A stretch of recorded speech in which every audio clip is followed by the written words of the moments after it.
Assalamualaikum warahmatullahi wabarakatuh. Hari ini saya mau bahaskan 7 taktik yang sangat powerful untuk belajar bahasa Inggris. Hari kemarin saya bahaskan taktik yang pertama itu adalah kita harus bicara. Kalau udah niat mau mulai belajar, kita harus langsung mulai bicara. Yang kedua sampai 6 saya mau kasih simpulan hari ini biar kalian tahu apa kita akan harus belajar ya.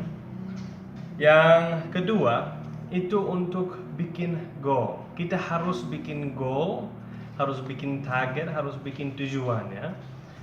Itu tujuannya bukan tujuan yang pokoknya kita harus mau fasi ya. Tapi kita harus sampai mana di dalam 3 bulan ini atau di dalam 6 bulan ini. Kita harus ada fokus yang micro ya. Jadi ada micro goal sama macro goal.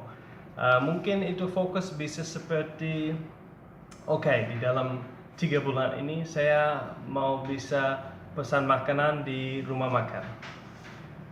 Kalau begitu tidak terlalu susah untuk mencapai ya di dalam 3 bulan. Jadi itu goal yang bagus. Yang tipnya kedua, kita harus ada banyak input.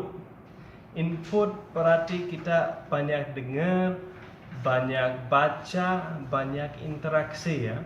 Pokoknya harus ada banyak input. Walaupun kita enggak berani bicara atau berani nulis, kita harus ada banyak input. Yang banyak bahasa datang ke kita. Alright. Yang keempat, kita harus sering salah dan berani salah. Kalau kita nggak pernah salah, nggak pernah belajar.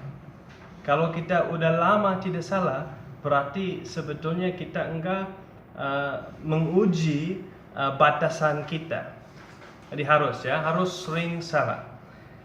Kadang-kadang saya minta murid saya ke depan kelas dan saya bilang, di dalam berapa menit kamu harus berapa kali salah. Dan kalau setiap kali salah kita semua hore, bagus. Karena orang yang harus berani dan kebiasaan untuk salah, jangan malu-malu. Karena kita semua belajar. Yang kelima, kita harus mulai pakai bahasa itu di dalam pikiran kita. Mungkin naik ke bis, mungkin naik di train, lagi nggak apa-apain. Di dalam otak kita, di dalam pikiran kita, kita harus kalau saya ketemu sama orang, mungkin saya bicara ini, itu namanya internal conversation ya, atau shower conversation. Mungkin kalau kita bicara sendiri, orang lain lihat kita seperti orang gila. Ya, jadi lebih baik jangan bicara sendiri pakai mulut. Kalau mau tidak apa-apa ya, tapi bicara sendiri pakai pikiran kita. Ya. Nah, kalau orang native speaker sering begitu, pikir di dalam bahasa Inggris atau pikir di dalam bahasa yang mereka bahasa ibunya ya. Jadi kalau kita mau fasih juga harus kebiasaan begitu. Semua orang fasih di dalam bahasa asing pasti juga punya pikiran di dalam bahasa itu.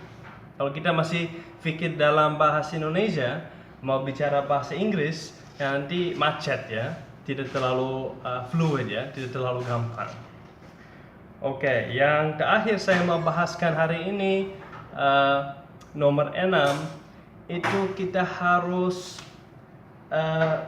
walaupun tidak bisa bicara semua, yang kita mau komunikasikan, kita pakai bahasa yang kita sudah tahu.